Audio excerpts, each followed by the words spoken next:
All right, so we are back again with another episode of the Rotten Rewind podcast. And today we're going to dive in to the paranormal.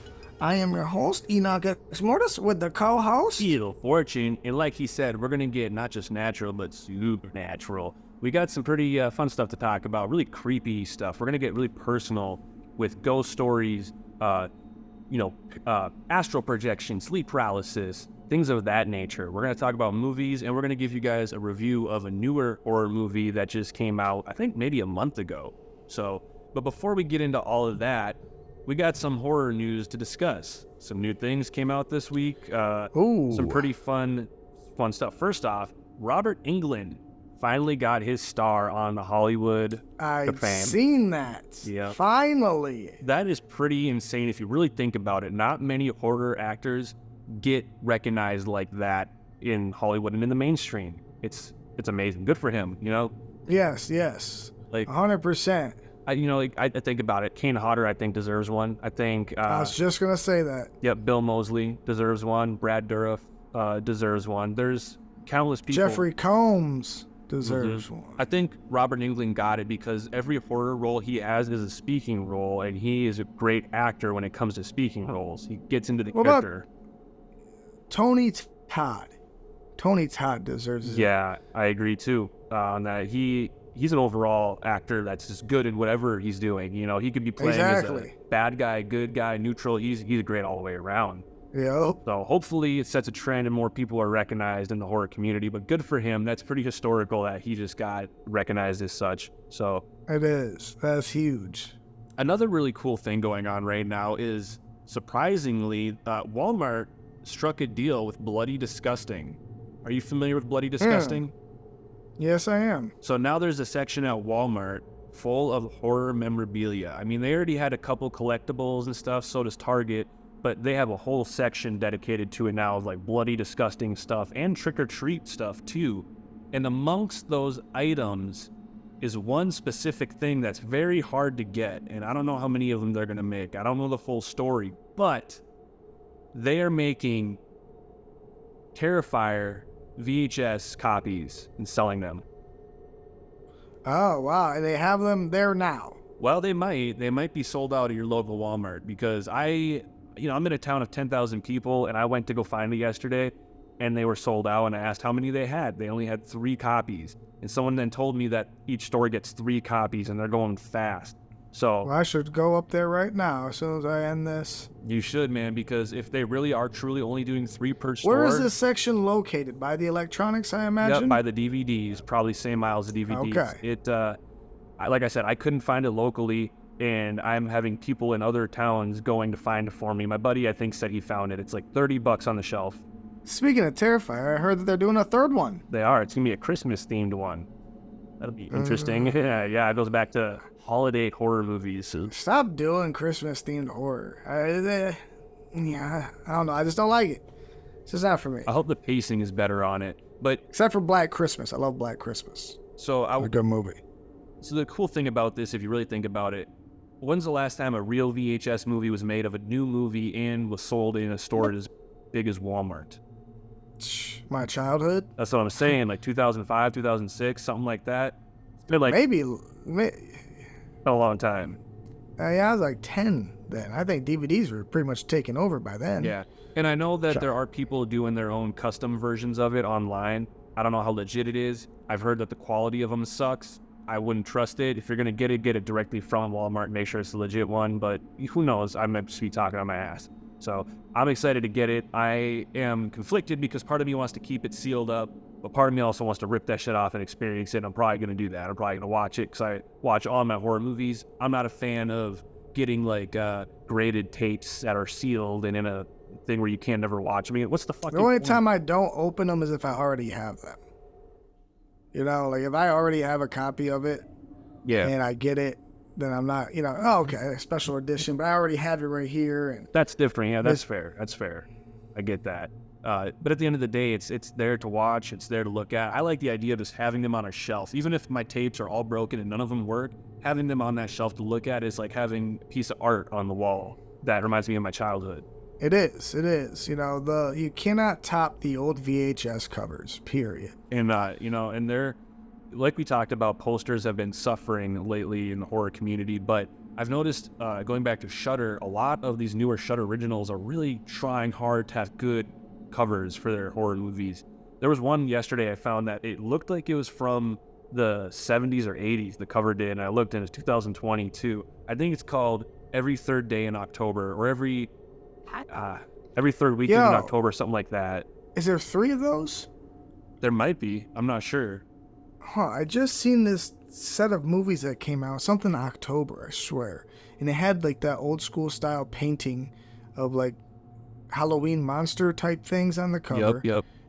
Well, there's 3 of them, and they all came out in succession. So like part 2 came out, and then part 1, and then part 3. Okay. So they came out in that weird order. I had to check that out. I know nothing about it yet. I yet. cannot think of it. I know nothing about it yet, but I watched the first 15 minutes of it, and then Katie's fucking mom came over and started talking, so I turned it off because I wanted to pay attention to it. But from what I saw, it looked really, really good. Like, it had the film grain style. It felt very old school, but it's a newer film, you know? Okay, yeah, I think we're definitely talking about the same thing then. Yeah, I love that. I think more people need to start shooting on film again to get that aesthetic. Oh, dude, yes. Please bring back the millimeter film. I looked into a film camera. I looked into the one that was used to shoot Texas Chainsaw Massacre, the first one, and you can get that camera for like $3,000.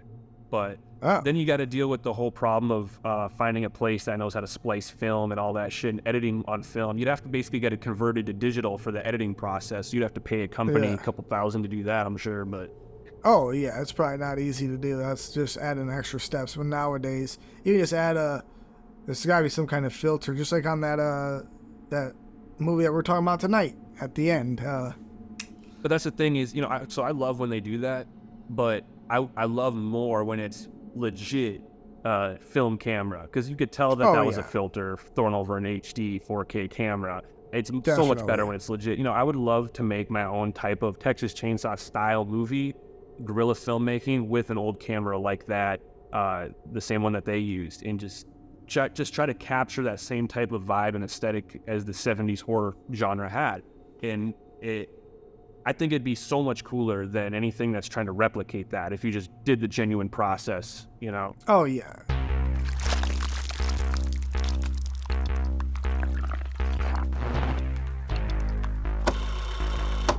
All right, well, tonight we're going to take an adventure into the paranormal side of things, and we're going to discuss some of our favorite ghost, demon-style movies, paranormal activity films. Yeah, a little bit of, we're going to pay a lot of homage and give the flowers to these ghost movies, these demon movies, We're going to make the whole episode kind of just a spooky themed, paranormal theatric of sorts. But starting it off, let's get into the actual film side of things, because this is Rotten Rewind. Exactly. Right off the bat, I want to talk about some of my favorite ghost movies. I got to say, going right into it, Paranormal Activity, I know that you've said before that you don't care for Paranormal Activity too much, but I watched it when I was a young kid, and I watched the first one with a group of friends in a basement, So it was kind of a cool experience, and we all thought it was a real movie, which was just, you guys know how that is. It's the Blair Witch kind of phenomenon. Yeah.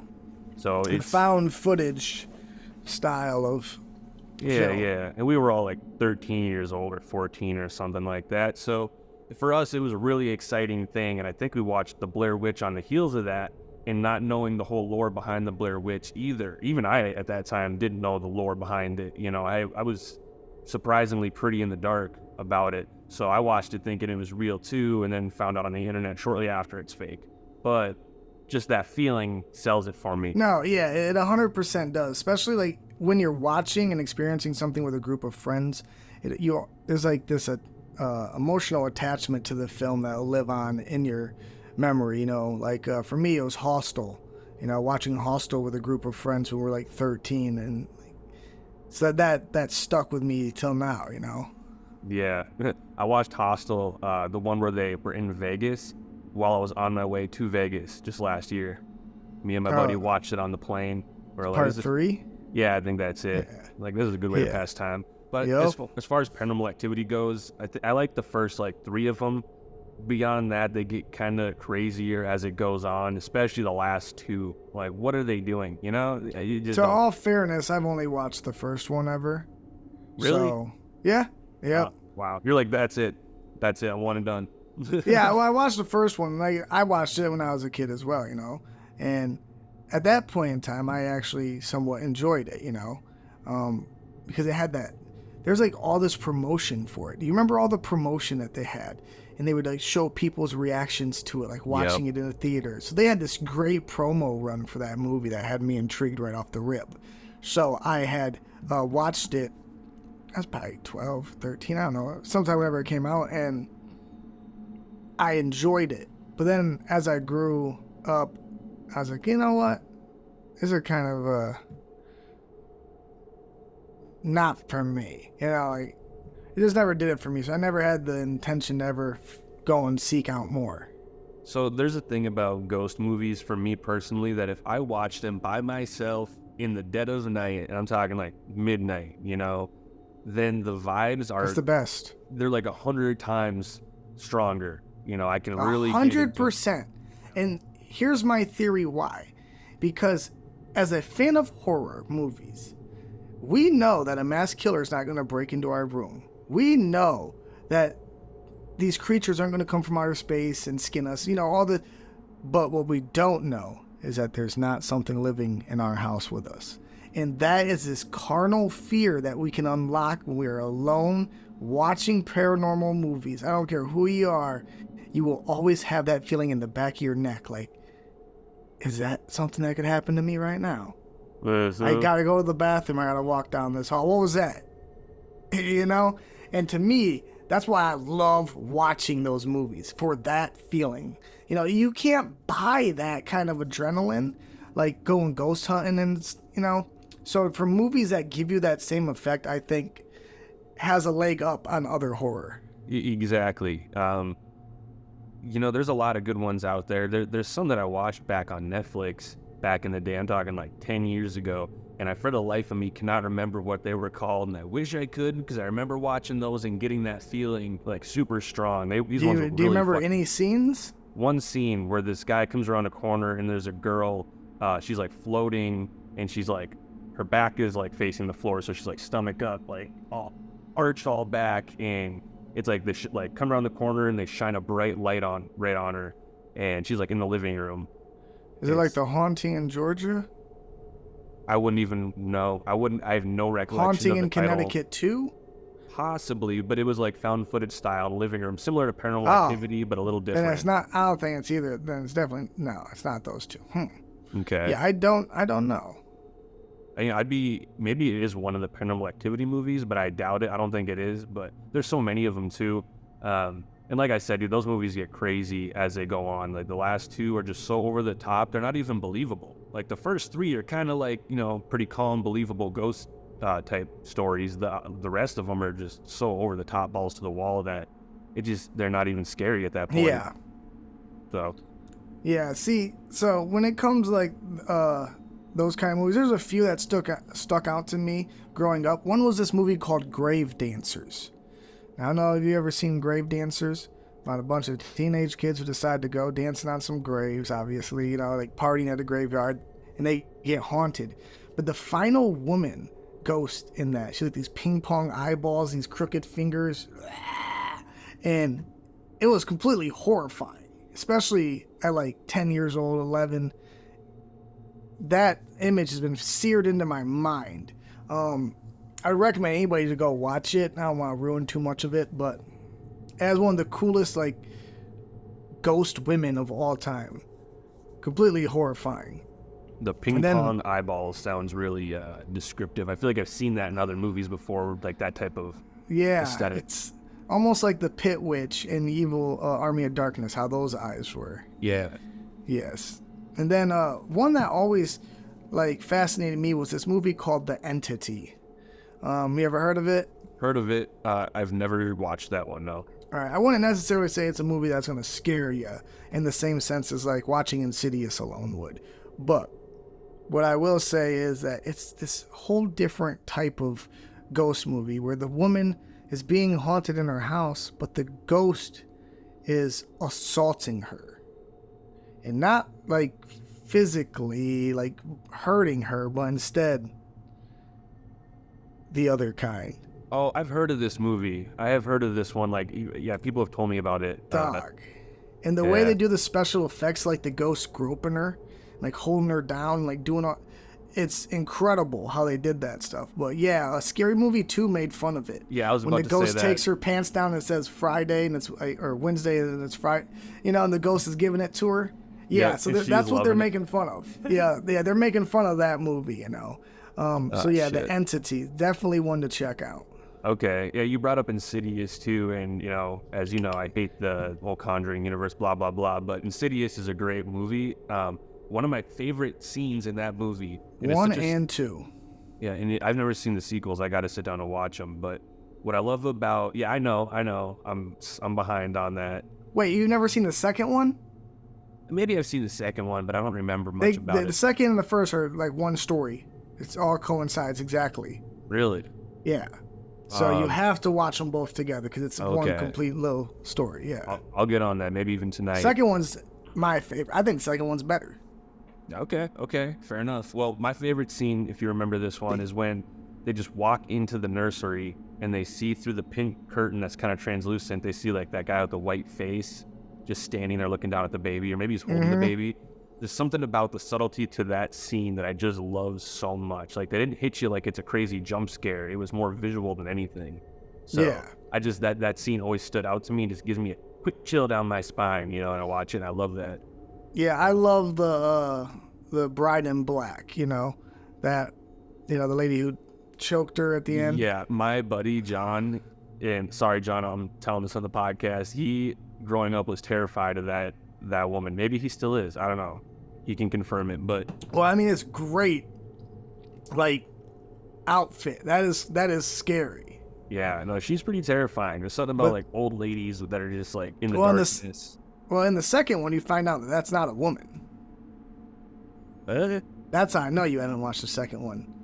You have to watch the second one now. I don't want to ruin it for you. Okay, well, you've already ruined it a little bit, so I mean, okay, no, it's all good. No, I'll get to it. Spoilers for anyone who hasn't watched Insidious 2. That 10-year-old movie, dude. What's going on? I know. And then the new ones are still coming out, so I need to get caught up for sure. 3 is real, 4 is 5 is but 2 is terror. Like, I've really, really loved that one. So definitely watch that. I'll wait till midnight tonight and turn it on after my wife goes to sleep and shit. Just watch it in the dark. No, yeah, it's definitely. Okay. One of my other favorite ones, which isn't exactly a scary movie, right? But it's just ghosts. I want to throw this in here. The Frighteners. Oh, yeah, I'd consider that paranormal. It deals with, you know, afterlife and Michael J. Fox is able to see ghosts, and he convinces his ghost friends to go into people's houses and haunt them. And then they call him, and he comes and gets rid of them. And he's just hustling all these people. And then there's a serial killer who ends up dying and becoming like death itself. And he can start seeing the numbers engraved into people's foreheads and how, you know, the next people to die. So he's trying to save them, and him and his ghost friends are trying to fight the Grim Reaper, and it's great. I'm willing to bet. That is Peter Jackson, ain't it? I'm willing to bet that most people have seen that movie but don't know what it's called, and they just remember it as kind of like a fever dream. You know, if that's you, you know, let me know if that's you, because I'm pretty sure that was what it was for me for a while. I kept trying to remember what that movie was. I could just remember certain scenes from it. It is just uncanny. And then like when they take the mummy and they're having them shooting in the museum, like scaring everybody. Yeah, and just like there's a lot of scenes in it that are just kind of weird and shit. And and then I found out what it was called, and I was like, oh, Frighteners, wow, that is a real movie. That's not just my fever dreams speaking to me. Okay, cool, it makes sense. So that's a great movie. Newer ones, you know, I gotta say I've seen some pretty good ones this week alone that are worth mentioning. Have you seen stop motion yet? No, I have not, but I have heard good things about it. So it's been on my list to watch. Is it worth it? Yeah, going into it, I really didn't know what it was going to be. I hoped that it had something to do with stop motion, and it definitely revolves around it. I don't want to spoil too much because it is a psychological thriller, but the use of stop motion is done so well. If you've ever like gone on the internet and looked up those like creepy underground stop motion videos that are just super bizarre, it goes right along with that, but in like a feature length, professionally made film. But it cuts in and out of reality. It's really hard to explain, but just know that it's a mind fuck. It does have some paranormal shit going on. It's a good movie. Definitely worth watching. I think it just came out like a couple months ago, too. Yeah, it did. Yep. I definitely on my list. I'm going to work my way to it. Since we're doing those, the newer ones, I just watched this Korean one, Eczema. I was going to watch it last night. I told you that. I actually couldn't do it. I made it 15 minutes in and I was like nodding off. And I was like, I just can't read these subtitles right now because it's too much conversation. It's not like that one we talked about before. The subtitles are more, you got to be hands-on with them and just stay with them in that one. Yeah. They're fast exchanges and they're moving quickly, so you have to be very attentive for the movie. But it's worth it. It's super cool. It's super dope movie if you guys haven't checked it out. Yeah, Eczema. It's on Shudder too. I know you can get it on Shudder. I found that out. It's right in the front page of the featured, so they're pushing it. There's this one part in there where they find this casket, and this casket's like 10 foot long, wrapped in barbed wire, and everyone's like, "What is this? Is this a human?" I don't want to ruin it, but the scenery for that is so sick. They try to put it in the hearse, and it's hanging out like an extra 4 feet out the back of the hearse. Damn. Yeah, it's sweet. Okay, and this next one, I know that you've seen this one, Destroy All Neighbors. Oh yes, Destroy All Neighbors is a ride. They actually got it. I love that movie. They have it at my local Walmart. Maybe they got it at yours, but they're selling it for $10. So I was like, wow, that's amazing. I love how these Shudder originals are making it to Walmart on DVD so fast. It's how who directed that one? It's a good question. Who's the director? I think it would say on the cover. Yeah, I have no idea. No clue. But I don't know. It's a great film. I actually the first time tried watching it on Shudder and made it like 25 minutes in, and then ended up shutting it off because I was getting tired. And then I've been making a point to rewatch it. Now that I got the DVD, I actually did rewatch it, and it's really good, man. It's funny as shit. It had me rolling, and I would put that up there with a ghost movie at first. Yeah, that movie exists. Yeah. I put that movie up there with Psycho Gorman.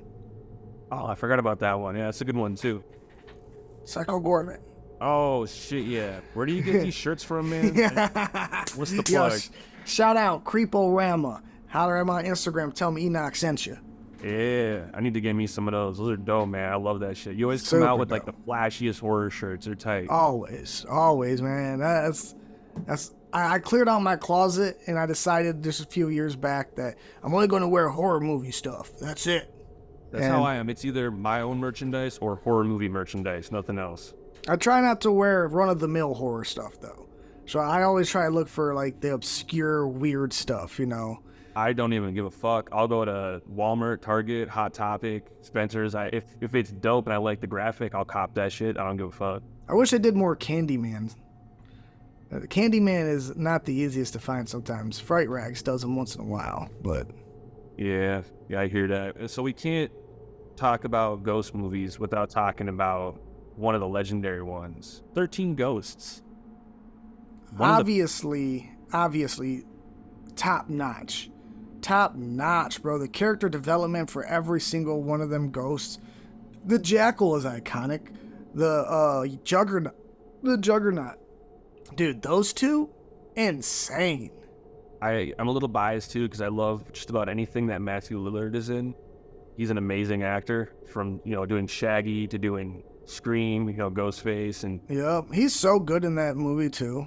I just came across one randomly that he was in, and he's younger in it. It was it's like Serial Killer Mom or something like that. Yeah, that's what it's called, Serial Killer Mom. Yep. You seen it? Yeah, that was a pretty fun one. I'd never heard of that. It came on Tubi one morning randomly because I let my shit play throughout the night when I'm sleeping, and I'll wake up to a new movie and be like, oh, what the fuck is this?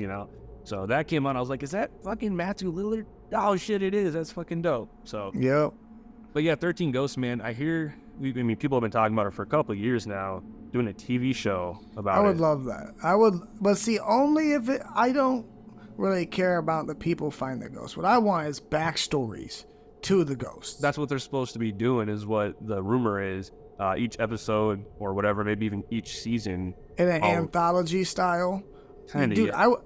You take my money. Take my money now. Why are we even... Like, give us what we want. That is a huge thing that people love.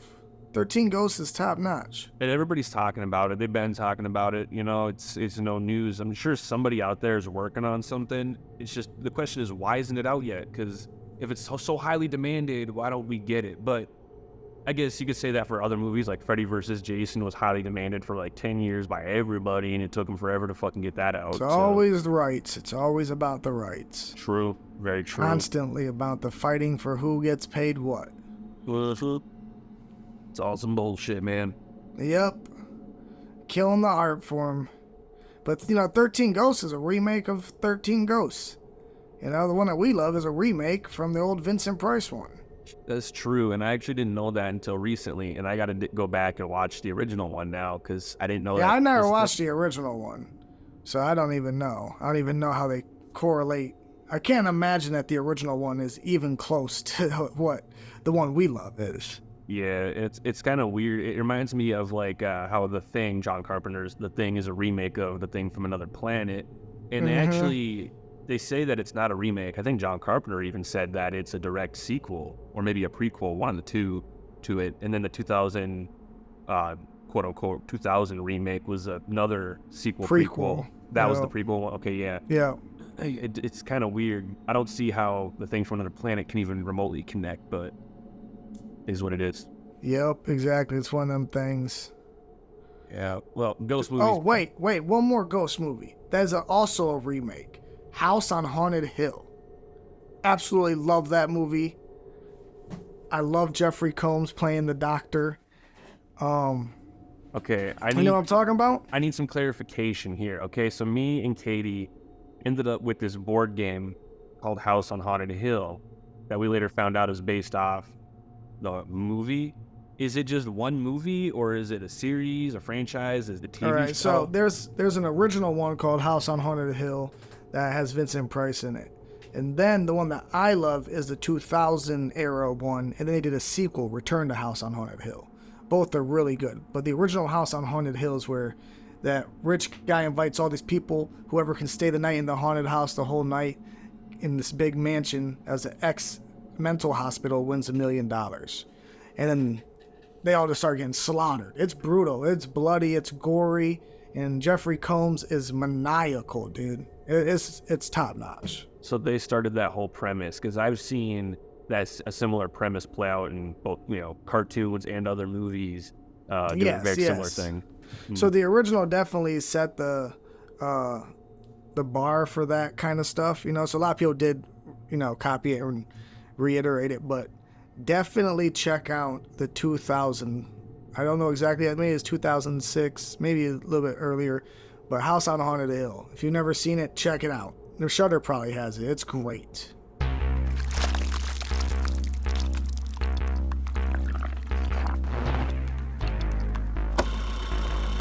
All right, Ian, we are back. We're going to get really personal with this next segment here. We're going to be talking about ghost stories, encounters that we have both lived through and experienced ourselves. Not just ghost stories, but also sleep paralysis, astral projection, things of that nature.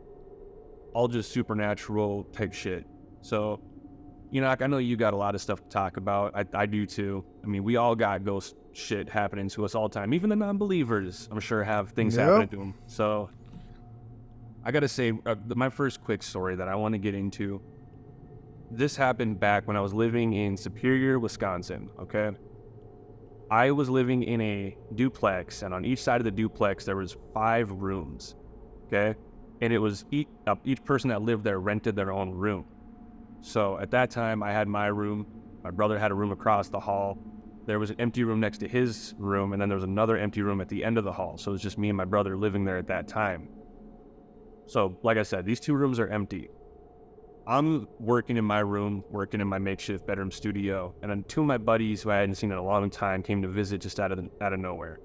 And they come upstairs, right, and they knock on my door, and I'm like surprised. I come out and, greet them and everything, and we're talking, we're chit-chatting, and I'm explaining to them how I've been having some weird stuff happen at this house, hearing weird noises, hearing like bangs on the wall, like abnormally loud bangs, right? And I kind of like notion to where it's coming from, and I kind of point down the end of the hall, like usually it comes from like that part of the house. And right when I said that, right when I point down the end of the hall, the bedroom door had its door, the door was shut, right? Right when I said that, you hear just on the door. 3? And they're like 3 bangs, yeah, just. That's a mock of the Holy Trinity. And my buddies are like not shook at all. They think it's a joke. They're like, oh, haha, nice setup. You tell us this little story, and then nice. I bet John is back there. John is another buddy of mine. He's, no matter. They hear this, so they're like skeptical. They start walking to the end of the hall, and they open that door, and they swing it wide open. They're like, haha, John, you can come out. The door opens, and it's just an empty room. Nobody in there, no furniture, nothing, just an empty room. And then they're both like, what the fuck was that shit? And I'm like, I'm telling you, man, I'm telling you. I've had people try to tell me that it was like wind and pressure and all this shit. I'm like, no, there's no way wind on a door. No. You know what I'm saying? Yeah, definitely. It was weird. That had to have been one of the moments where you like look at your friends like, see? You see? Yeah, it actually was pretty cool. I was like, no fucking way. That's like, yeah, because now you believe. Yeah, how's it feel? Thought I was lying. I would lie. Yeah, I know that's one of my most memorable ones that was like super obvious and just like crazy because I had witnesses and shit. It wasn't just me. So, yeah, what about you, man? What kind of shit has happened to Enokh?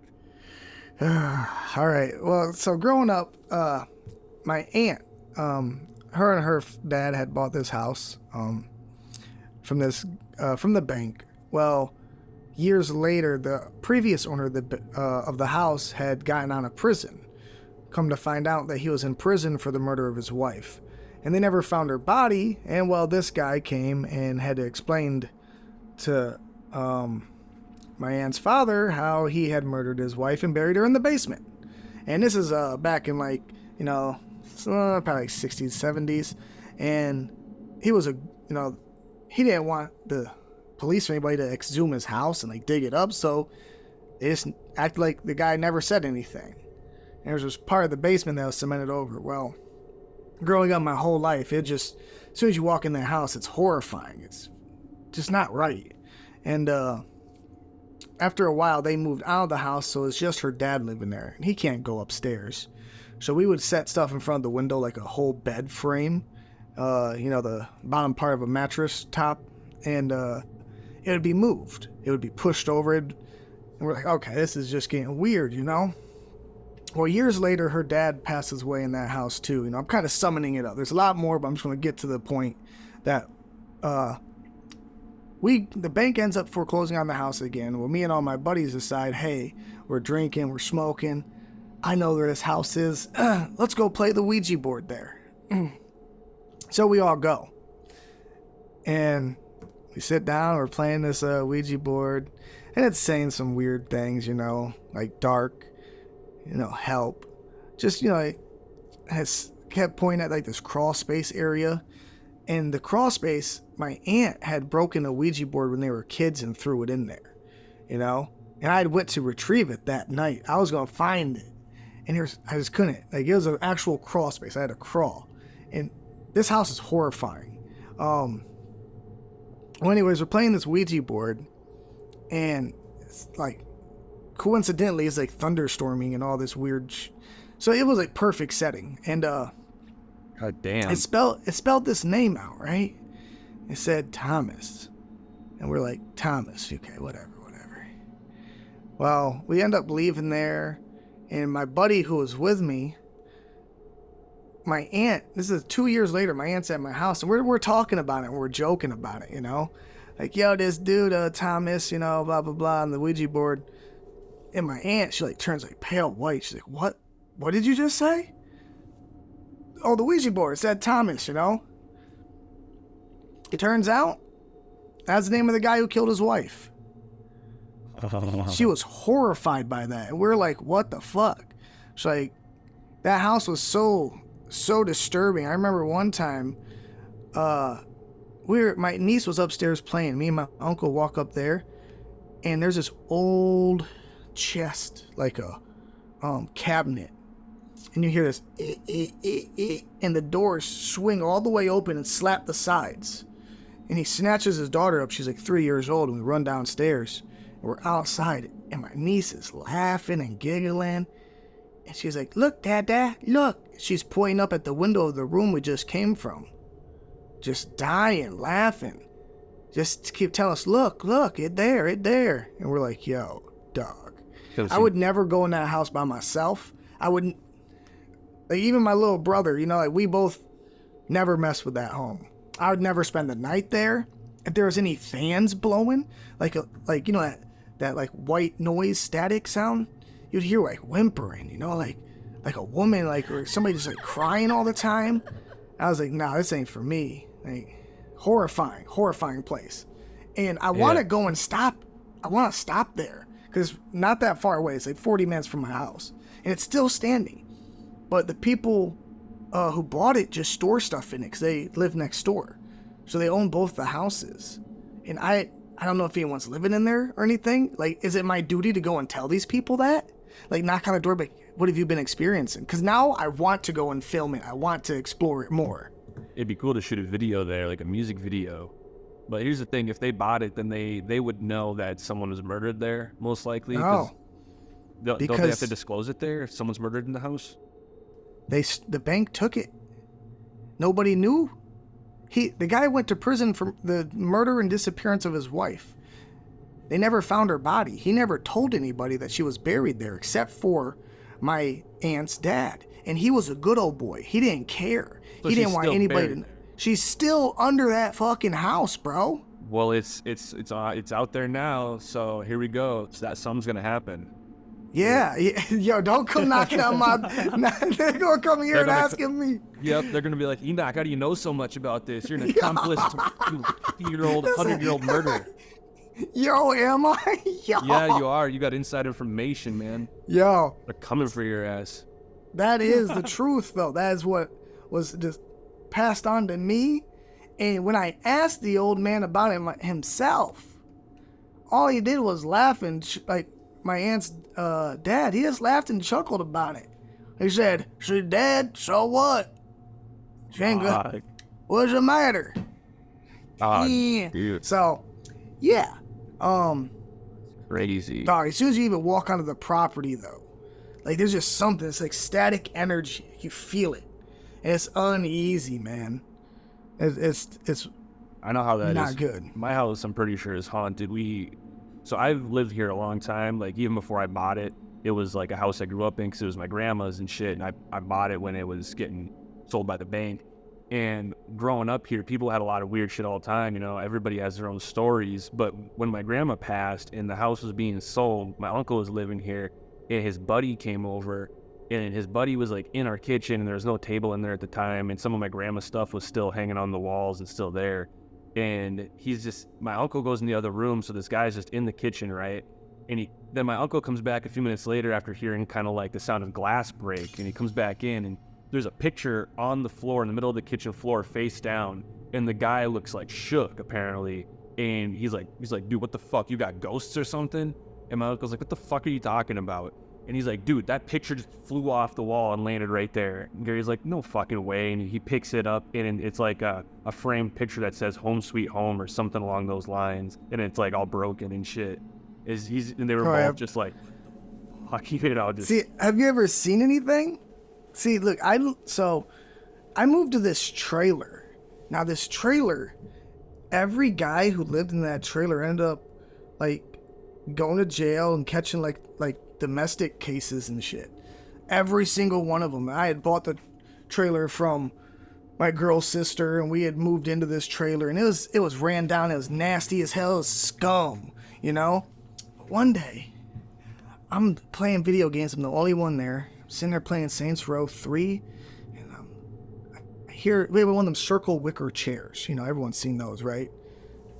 And I hear the sound of pressure being put on it. You know, that cracking of the wood when someone sits. And I'm like, what the fuck? And I stand up, I look out the door, right out the doorway, right? And around the back of that chair, I see like this, right? So it's like the fingers, and like this part of like this, like young ginger kid, right? And he's just like giving me this look, like, hey. Yeah, I don't know how to explain it. It's horrifying. And it was like my whole body got hit with a taser. I was like locked up. And I just like fell back onto the bed, and I sat there staring up at the ceiling for like 5 minutes, just saying, I didn't see that. I didn't see that. The denial, like blocking. I just denied it. I didn't see that. I did not see that. And then so we ended up leaving, like literally a week after that, because stuff just started getting, I just didn't like it, right? All of a sudden there's like huge infestation of cockroaches everywhere. The day we left, we woke up in bed and there was like cockroaches all over me while I was sleeping, yo. I was like, we on it here, right? But got up to go to the bathroom one night, and you know we had a gas stove, and it's on. The fire's not going, but you just hear the gas just coming out of the burner. And I'm like, what the fuck? So I'm sitting there trying to turn it off. I'm thinking this whole trailer's filled with gas. We're about to like suffocate in our sleep or die or whatever. It's like 5 minutes trying. I'm freaking out. So I go out and wake my girl up. I'm like, yo, we need to get the hell out of the trailer. It's just about to blow up. She just walks out there and just turns the dial and just goes off. She said, what are you talking about? I was like, yeah, all right, I'm done with this. Like, so yeah. And then we moved out of there. Somebody else moved in. And then before we knew it, the trailer was torn down or something. I don't know what happened. But haunted trailer, man. I've never seen 2 months. Trailer. That should be a movie or a short film, haunted trailer. That was a horrifying, disgusting 2 months of my life. Because when we first moved in there, it was like, fine, whatever. But then all of a sudden, it's just an infestation. Dude, it was so bad. One day I went to go to my laundry basket to grab a fucking shirt. I lift the shirt up. Guess what's in that motherfucker? Cockroaches. No. A full-grown possum. What the fuck? What the fuck? A full-grown possum. Just hissing at me. Fuck? Bro, I lost it. That motherfucker crawled in through the vent or something, was living in my clothes basket, dog. Bro. Oh, yeah, when people ask where Enokh come from, I come from the gutter. You ain't never had a possum in your laundry basket? Possum Xmortiz. Possum Xmortiz in this bitch. I had to put that motherfucker in a giant cooking pot. I had to scoop him in there and take him outside. I let him underneath my neighbor's trailer because I didn't like him. You should have eaten him up. So to my neighbor out there, I hope you like that possum under your trailer. Oh, can't imagine, man. That'd be a shitty day. I'd be over that week. I'd be just like, I'm done for the fucking week. Don't ask me anything. I was so mad. I would be too, dude. Fuck that. God damn. So yeah, that's pretty nuts, man. So I mentioned that we're gonna get into a little bit of sleep paralysis talk too. Have you ever dealt with sleep paralysis yourself? I've had 2 very distinctive cases that have like deeply disturbed me. Okay, well, they say that it spreads by talking about it. So if you've never experienced it, tonight might be the night if you listen to this conversation. Enokh, I want to hear your experiences on this shit first. All right. So the first sleep paralysis that I ever experienced, I was just sleeping. I must have been dreaming or something. And I woke up within my dream. And there's this old lady, nasty, short, saggy old lady looking thing, sitting directly on top of me, like straddling me, with her hands reaching through my skin into my chest and like squeezing my lungs. And I just couldn't breathe. And she's just staring at me like this disgusting look to her, right? Like, ah. And I'm trying my hardest to reach my hand over to tap my girl and like help, you know? And I thought I was done. I thought I was going to die. I thought that was the end of me. And then all of a sudden, like my inner consciousness or something was just whispering to me, wake up, you have to wake up. And I just woke up and I shot straight up like zoom, electrified, you know? And I was like, trying to catch my breath, figure out what's all going on. And the part that like really disturbed me though is it had messed me up so bad. I was just looking up stuff, seeing if anyone else has experienced anything like this, you know? Not necessarily sleep paralysis, but this thing. Come to find out that it's been a folk tale of the old hag since the 17th century, of an old woman who sits on the chest of young men and kills them in their sleep. Yup. And now I never sleep on my back. I always sleep on my stomach ever since that day. I refuse to sleep on my back because I'm so afraid of that shit happening. Because you're helpless. You're helpless, you know? I don't know if I was choking on my own tongue or if what was happening, but I couldn't breathe. So I learned that if I sleep on my back, though, on my stomach, I'm good. I don't have to deal with that ever again. Yeah, there's ways to overcome it and horrifying. It is one of the most terrifying things that a person can experience, I believe. So people, if you don't know what sleep paralysis is, it's defined by an inability to move or speak, falling asleep, or waking up. A lot of people report seeing figures, mainly like silhouettes. The hag is one that's been reported. The tall man with the hat? Yep, the shadow man, the tall man with the hat is one that's commonly reported. People see cats sometimes, an array of different figures, maybe even like goblins and things like that I've heard of, like demon-looking things, you know? And the sound, right? It's static. It's this like, electrical. It is, and it's horrifying. It's so strange because you know that sound isn't in the room. It's like emitting from something, but it sounds like that, like radio static in a way. The second one that I had was with that tall figure.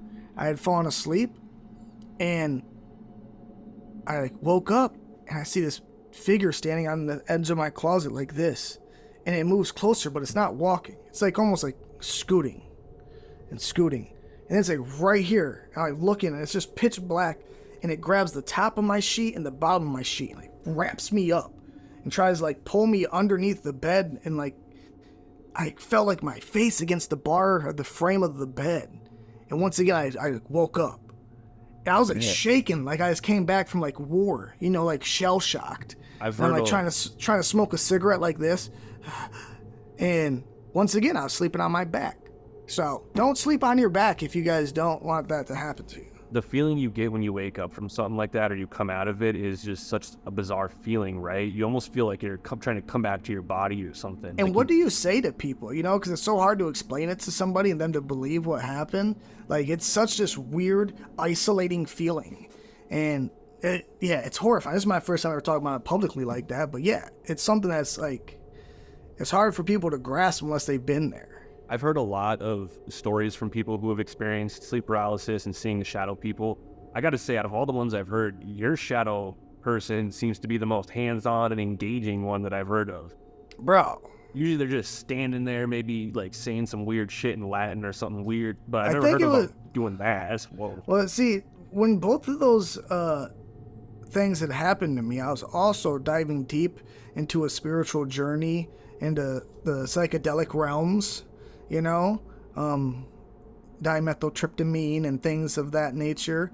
So maybe I had lifted the veil just enough to where I was allowing these things to come in easier, you know? So, okay, that's interesting you say that too. That's a perfect transition. So I experienced these issues, I think like 2016, around there. And I was starting a new job and starting a new life in a new city and everything. My whole life was pretty shaken up. I was like 20 or 21 or something like that. And I was listening, I was making beats a lot more, but I was experimenting by making a lot of Astral type beats. I wasn't really making the boom bap ones that I'm known for today. I was like, they were very lucid, Astral, dream-inducing type beats. I could just put you in another world, you know? Yeah. And I was intentionally making them that way because it was euphoric. It felt really good. It was like a drug in its own way. And at the same time, I was also coming off of an array of other addictions and unhealthy life choices and stuff. So I was trying to transition into being healthier. But on the off side, I was drinking a lot of caffeine too. So I was like not very healthy, but I was overdoing it on the caffeine and just not taking care of myself either way. So I started this new job, which was a night job, working at a group home, and I get to sleep there and everything, right? And it's when you're there, it's like kind of like being an adult babysitter in a way. And you have this need that you got to be on your toes and you got to sleep lightly so that you can catch your clients if they get up out of their beds or start moving around and shit. So you're always in REM state. You're always in that halfway point of fully asleep and awake. Yeah, kind of. Yeah, exactly. So yeah, I'm always. That's where those things exist, you know? Yeah, that's where those things exist, in that parallel, right in between the two. Exactly. And so because I was trying to go to sleep in a stressed out, alerted state, it was like I wasn't allowing myself to fully fall asleep. So that, coupled with all the other things I just mentioned, I started having sleep paralysis while I was at work. And I slept on a couch when I was there at this time. And it was pretty crazy, man. So it started happening, and the first time it happened, I was in a basement on the couch sleeping, watching TV, and I just woke up, and I was like in sleep paralysis, and this was like the first time it ever happened, and there was a tall figure next to me, and I wasn't really scared of him, because I felt like it was a client that needed my help, right? So I felt like I needed to wake up, I need to get up, and I couldn't do it. And in front of me, I still heard the TV on, and I could hear Family Guy playing because that's what was on TV. And I could kind of open my eyes a little bit, but everything was super blurry and not very sharp.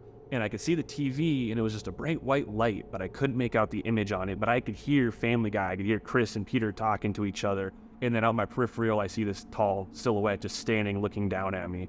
Craziest thing. And then I managed to pull myself out of it and come out of the sleep paralysis, and sure enough, Family Guy was playing. There was nobody standing next to me. Super weird. That was the first time. It happened several times after that, and then it started to get weirder, right? And this is where it kind of transitions into astral projection, right? So astral projection, first off, for those who don't know, I mean, most people are starting to come onto it. They're pretty aware of what it is, but it's almost like being in the spirit realm or the astral realm, the realm where, you know, spirits reside, I would say. You know, maybe these shadow people are spirits residing in the astral realm too, and that's why you see them when you're having sleep paralysis, because you're at that tip of that veil, like you were saying, dude. It almost like almost pulls it over your eyes, or pulls the veil off your eyes so that you can see what's, you know, see that other side. So some people report being able to control their astral projections, and they can fly anywhere in the world and see things that are happening in real time because the astral plane parallels our plane. Everything looks the same, essentially. It's worth noting that in my experiences and in my research, the astral plane has kind of a blue tint to it. Like, everything is tinted blue. And if you've watched Stranger Things, when they go to the upside down, that's basically the astral plane. And just like what I'm saying, everything is tinted blue. They did a very good depiction of that. Yeah, and Insidious, so I have had Insidious quite a few astral projections, and Insidious had always scared me because of that, you know, because of me astral projecting in my sleep or lucid dreaming and having these things happen. I was always so afraid of getting stuck in the further. Yeah. And that's like, when I see people who are vegetables, I think that's what it is. I think it's just a husk of a human and their soul is gone. You know, so they're just keeping these people medically alive, and they're like drooling on themselves. They can't function or do anything for themselves. That's what I think it is. I think that they're just keeping the husk alive, and that their soul has gone to the other side, you know, and they can't find their way back. No, in real life. In real life. So you think that's like a physical carcass, like in the further astral realm, spirit realm? Yeah, so like when you see those people in the hospital who are drooling on themselves, you know, and they're just, you know, they have no motor function. They can't speak. They can't. You know what I'm saying? You could be onto something. What if it's, because I've always been an advocate of the belief that there's a disconnect between the soul and the body, right? You know, our physical appearance and who we are on earth isn't necessarily who our soul is. There can be a difference. This is how I view it anyways, in a spiritual sense. So maybe kind of accompanying what you're saying, what if theoretically what this physical manifestation that we see in the spirit realm is the physical form disconnected from the soul, so the soul has passed on or gone or been reincarnated or done whatever they're doing, and this is leaving behind this physical representation of the husk. That's a pretty interesting. And we're keeping it alive medically, you know? Yeah. And I think that is what happens, you know? So yeah, I was always terrified that could happen to me, and then I'm just left as a vegetable or something, you know? Because astral projection is weird if you've never done it before. like I had fallen asleep in my chair in the other room here. My son is right there playing his PlayStation, and all of a sudden, I look down, and I like right here is like my head, and I'm like sitting in the chair.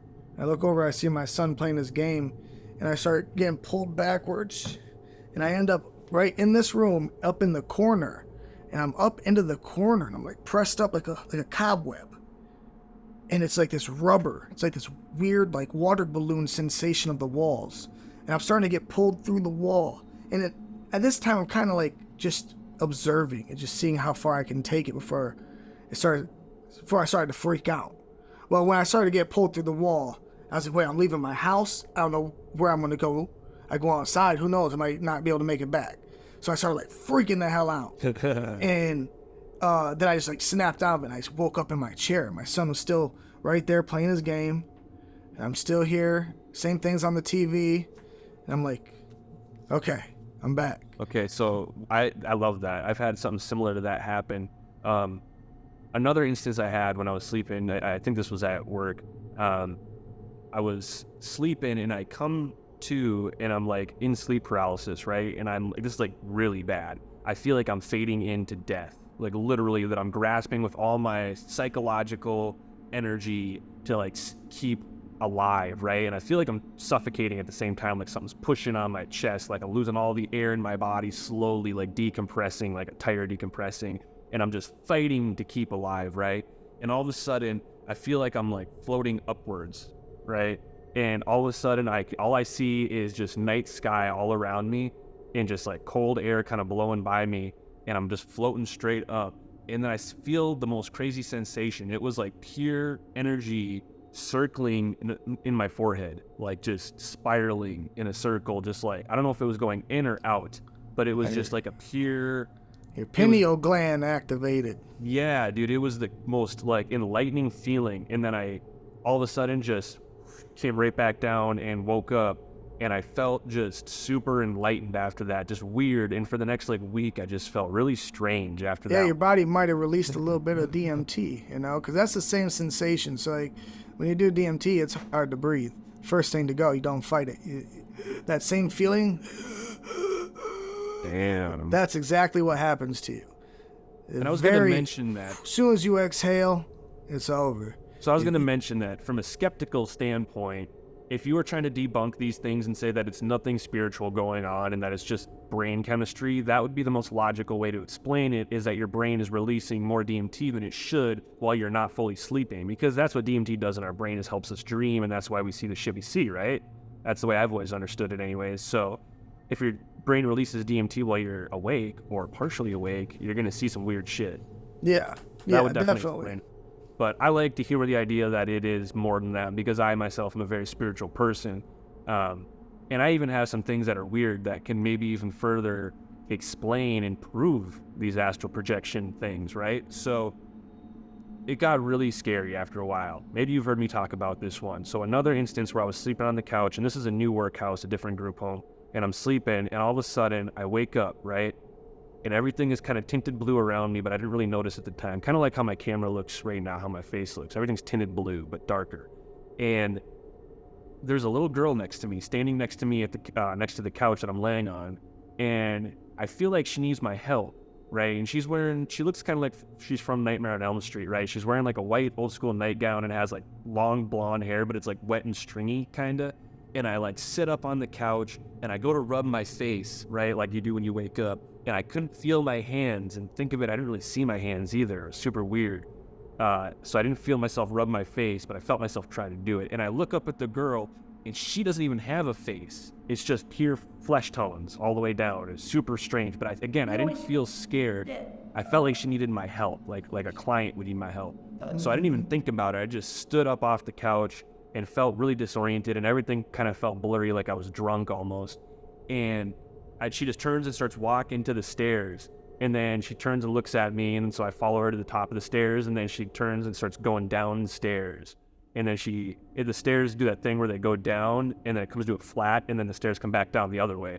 So then she like went all the way down and disappeared into the darkness, and I just remember at that point got like a full feeling of fear out of nowhere, and I was like, fuck that, I'm not going down there, and I just That's a little too far right there. You're like, wait a second. And I remember every detail of that experience. It didn't feel like I was dreaming. It felt very much like I was awake and cognizant of everything going on around me, you know? Yeah, that's the scariest part, is that it sticks with you. You know, it's not like a dream. You have a nightmare or something, and then you remember it when you first wake up, and then it's gone, and you kind of forget about it. Yeah. Like, this stuff, like, it stays with you. Like, I remember every detail. I remember every single detail of those situations. And it's weird.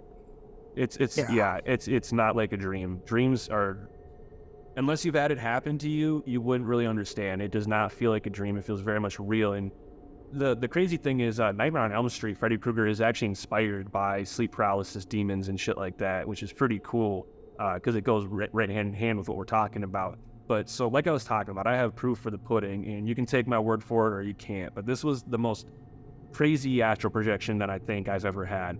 I woke up in the same living room as the last story, and I was on the couch, right?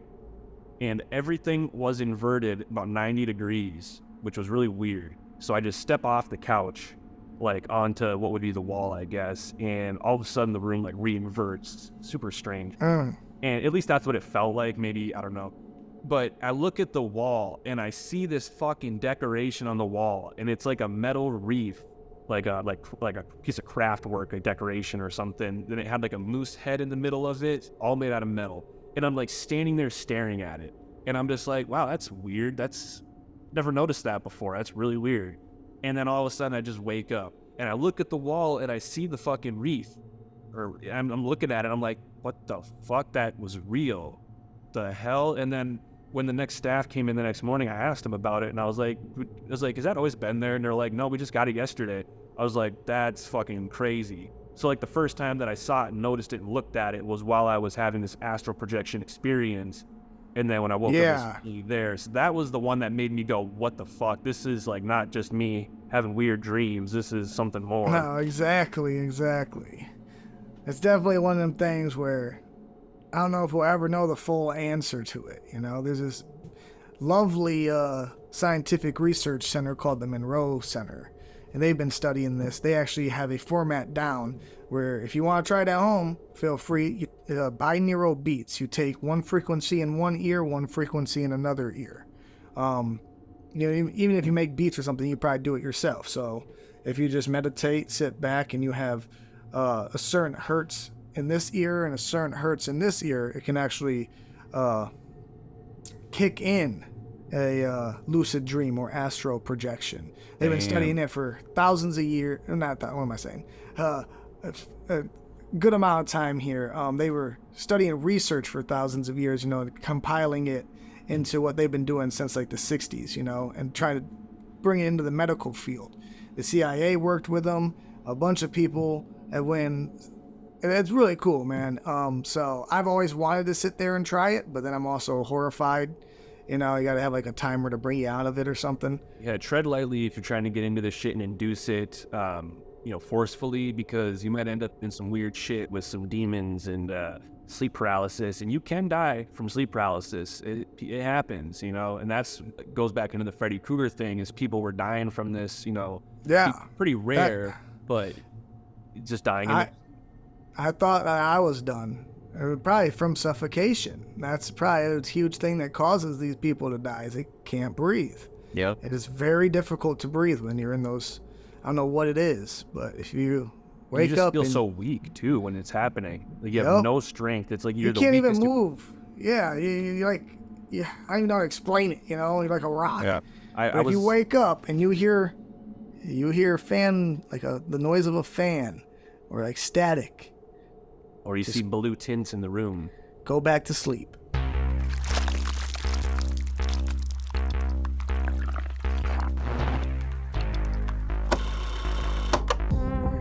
All right, now we are brought to the time in the podcast where we review a newer movie. Yes, sir. Tonight, we are going to go with Late Night with the Devil. Some of you might have seen it, some of you might not have, but we're going to dive on into it. Yep. And to preface this, we are going to start with a spoiler-free review, make it short and sweet, and then we're going to get really into it with a bunch of spoilers. We're going to dissect the film. We're going to give you guys a little run through of the whole thing and our favorite scenes and all that good shit, and whether or not we liked it or not. I mean, you can already kind of tell.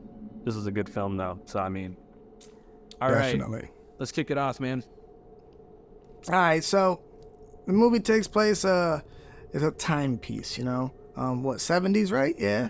70s, 80s. I think it's the 70s, though. 70s, 76, yep. I want to say. It's about late night talk host shows who's, you know, down and under. Ratings aren't the best. He's trying to get a kick start up for some, you know, some publicity. So he decides to do a Halloween special and invites on paranormal, you know, people, psychics and, yeah, a good way to bring his ratings back up, you know, because, you know, he's a talk show host that should be throwing in the towel, but he's trying to stay relevant, so he's trying to make the episode for Halloween a little bit spicier than normal. So, you know, I would say that this movie is great for nostalgic's sake right off the bat. If you love throwback type movies that kind of give you that feeling of a 70s or 80s horror movie, this one does a great job right down to the filters and the color correction and just the way it 100%.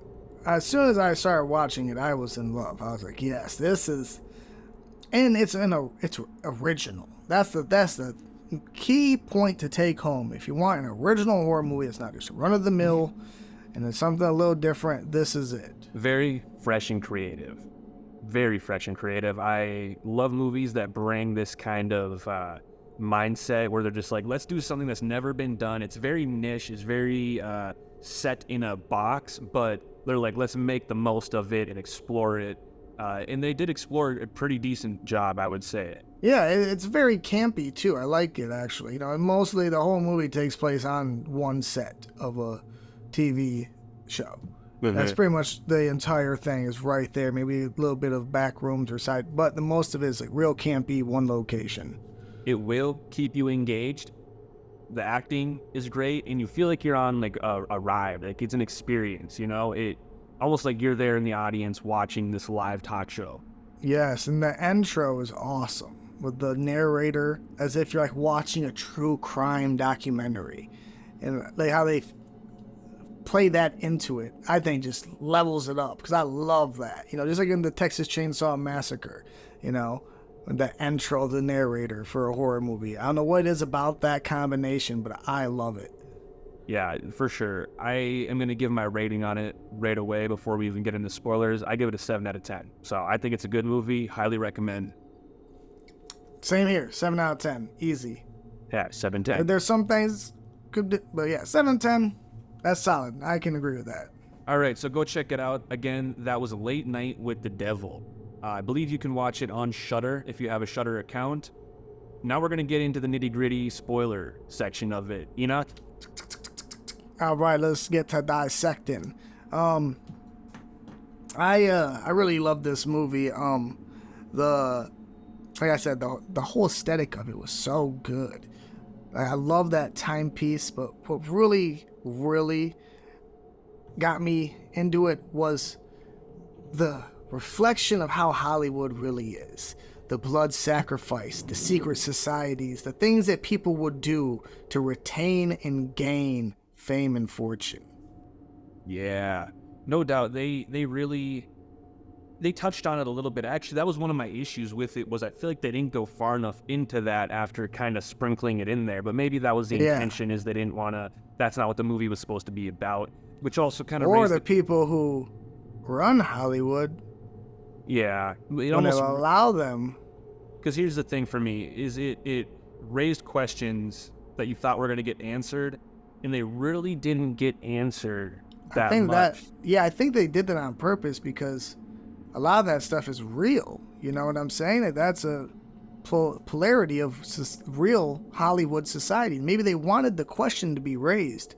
It wasn't their job to answer it. Maybe they just wanted their viewers to ask, seek the answers elsewhere instead of just in the movie. Because the Bohemian Grove is real. You know what I'm saying? These blood sacrifices and things like this to gain, this is real. I mean, pretty much every big celebrity all of a sudden, before they go famous, they lose somebody close to them, you know? Right. And so, am I a believer in a lot of it? Yeah, I think that is how it goes, you know? And someday we might cross that path where they offer us something. So if you ever see Enokh in a Bugatti and a Rolls Royce, just know.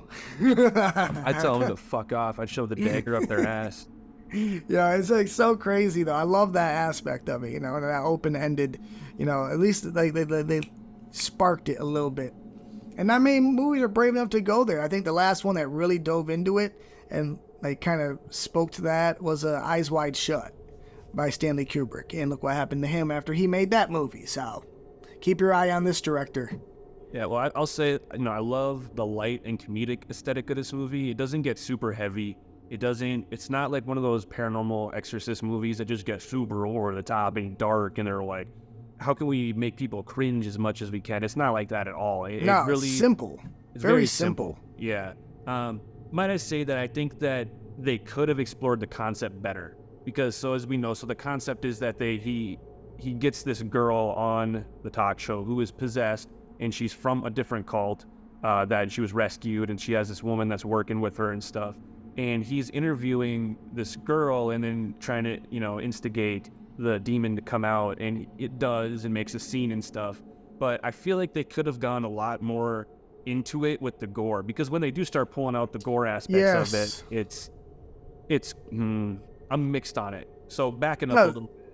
Do you remember when the worm scene happened with when he's doing the hallucination? Yes. When he hypnotizes the guy. Yeah, he hypnotizes the guy and makes him feel like there's worms coming out of him. And half the crowd. Yeah, and I love that scene. I love the practical effects in that scene. It's so fucking awesome, and it's just like stimulating to the mind, and then you find out it's not real. It didn't really happen. I'm like, oh, that's too bad. Yeah. See, that's what's holding it back from a higher rating, in my opinion.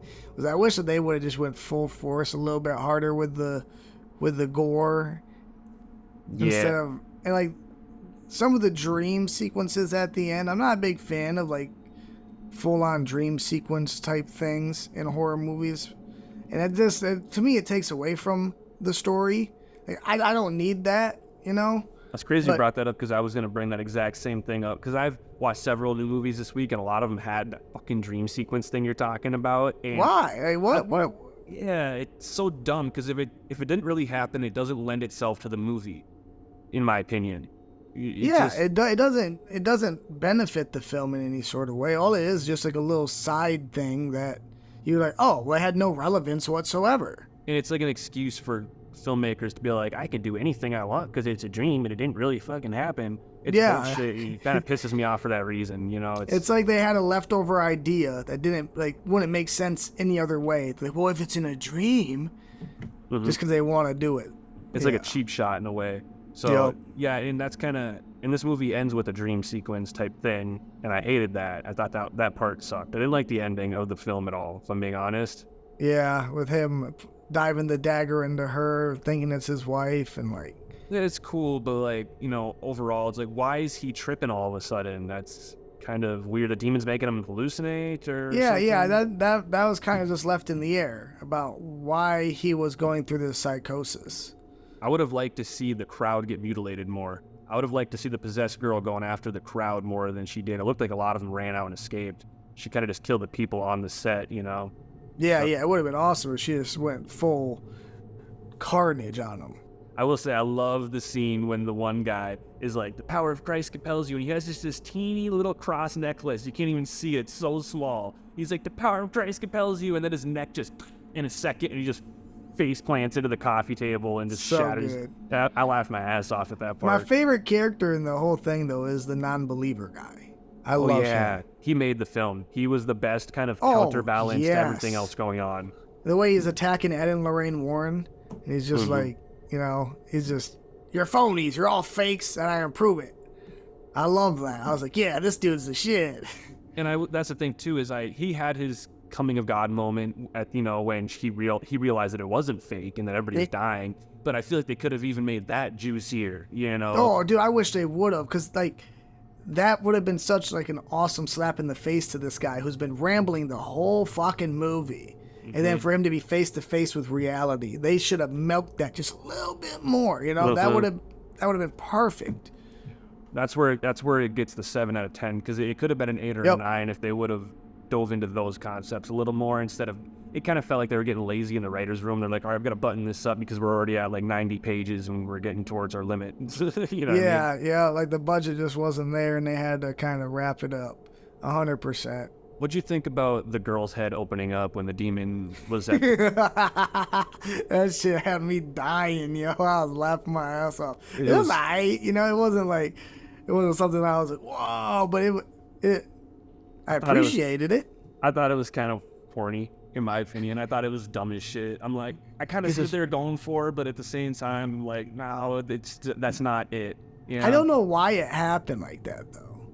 You know, like that's the lead up for her head to split open, like the actual head splitting open, like I found enjoyable just because I like that kind of shit. But the lead up to it and how it played into what was going on, I didn't really understand that. It's just one of those like blah moments, you know. It's like, what? Why did that just happen? You know, there's nothing to kind of determine why her head split open or what was even happening right there. They could have did so many cooler things. They could have had the demon come out of her body and rip out of it and just start killing people on the stage. I would have been all for that shit. Fucking full-on monster moment scene. That'd have been cool as shit. Yeah, she could have reached backwards, grabbed her own ankles, and then split herself in half like a wishbone. Oh, that'd have been sick, dude. That would have brought it up to a 9 for me. That'd have been dope. I need to get Enokh and ILL Fortune on the fucking in the writers' room. I swear, man. Once we get behind the lens of a camera and making a movie, that's over. I'm actually looking... Find us people to help us with those special effects. I'm looking at getting a Sony F6 camera, upgrading my setup. I want to get the FX30 or the FX3 or whatever. I think the FX6... I don't want to say something dumb. The FX6... I don't know nothing about cameras, bro. So I was looking into the FX9, the 3, and the 6. I think the 6 and the 9 are the... the higher the number, the better, right? Well, not necessarily. They have different features. Like, it depends on what you're going for. For cinematic stuff, the FX6 would be what we need. You wouldn't even want to go to a 3 or a 9 if you're looking at getting anything better. You just want to go to a red line camera or something, red camera, whatever they're fucking called. But the FX6 is it's like $5 or $6 grand or something. Yeah. So I've been eyeing it for a couple years. I'm thinking about getting it. Yeah, the one I want is like $3 grand or $2 grand or whatever. So yeah, it was probably definitely up there. See, I want to start implementing like that kind of stuff into my music videos. Like when I start making my own music videos, but then I'm sitting there thinking like, how am I ever gonna YouTube's just gonna like censor it or like take it down because of the excessive gore? So what? I'd have to like release it on Patreon or something. Not. They won't take it down for gore. Why would they do that? Oh, I don't know. I don't know how it works. Nah, dude, you're good. You'd be limited on monetization if it's like really controversial, gory shit. You can still monetize it. You're just not gonna make as much money from it. But you can still upload shit, anything you really want. Just make sure you mark not for kids, and you're good. Okay, yeah. But see, them making short form content out of it, like TikTok, they're like super, super sensitive on that side of things. I don't even, you know me, I'm not even a TikTok guy. Yeah. I'm a YouTube, Facebook, Instagram dude. So. But yeah, man, I mean, we're getting a little off topic here. Sorry about that. Yeah, definitely. But at the end of the day, would highly recommend Late Night with the Devil. Great film. Super nostalgic. It is a breath of fresh air as well for the mainstream theater horror that's been coming out. Yeah. A lot of it just kind of runs into each other, and it's almost like this. I'm just not into the new horror that's been coming out. It's always the same kind of thing. Loud music, jump scare, maybe 1 or 2 good scenes. The rest of it's kind of bland. But this movie actually kept me entertained and actually focused into the movie for the most part. You know, and I kind of see coming, man. It kind of feels like Tubi and Shudder are competing in a way to be the better horror platform, you know, because they're both doing original horror movies and they're both starting to kill it. Like Tubi just caught up with Lowlifes, and if they can keep that going. Shudder's been making waves, you know. They've been doing some good Shudder originals, which I need to catch up on some of them. I haven't really dove as deep, but I see that they're always working. They're doing a justice for us horror fans out there, because mainstream Hollywood just keeps dropping the ball, you know. Yeah, we're gonna have to get either Tubi or Shudder to sponsor us at this rate. We fucking talk about them on like every episode. That would be all. Yeah, maybe you'll see Rewind on Tubi or Shudder.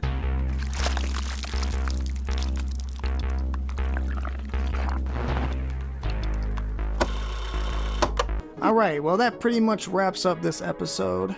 I've been your host, Enokh Xmortiz, and ILL Fortune. And this is another episode of the Rotten Rewind. We'll catch you guys next time. Be kind, rewind.